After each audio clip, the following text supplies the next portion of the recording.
જય શ્રી કૃષ્ણ। ગ્રહણ એ એક અવકાશી ઘટના છે જેની અસર સીધી ગ્રહો ઉપર પડે છે અને આ ગ્રહોના લીધે તેની સીધી અસર મનુષ્ય, ઘર તેમજ પરિવાર પર પડતી હોય છે।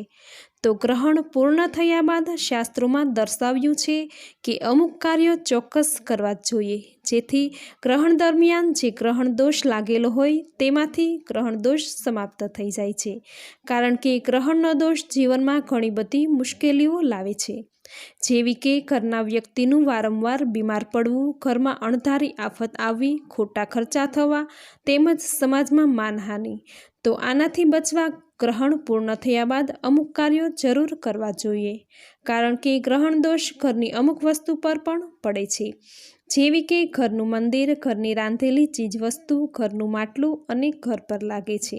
તો આ દોષ દૂર કરવા ગ્રહણ પૂર્ણ થયા બાદ સ્નાન કરવું ફરજિયાત છે, જે ઘરે અથવા તો કોઈ પણ પવિત્ર નદીમાં જઈ કરવું। ત્યારબાદ ઘરની સાફ સફાઈ અવશ્ય કરવી જોઈએ। ત્યારબાદ ઘરના મંદિરની પણ અચૂક સફાઈ કરવી જોઈએ, જેથી ગ્રહણ દોષ સંપૂર્ણ મટી જાય। તેમજ રાંધેલી ચીજવસ્તુ ગ્રહણ બાદ ન ખાવી જોઈએ। તેમજ ગ્રહણ પૂર્ણ થયા બાદ બની શકે તો જરૂરિયાત વ્યક્તિને દાન પુણ્ય અવશ્ય કરવું, જેનાથી પુણ્યમાં અનેક ગણો વધારો થશે।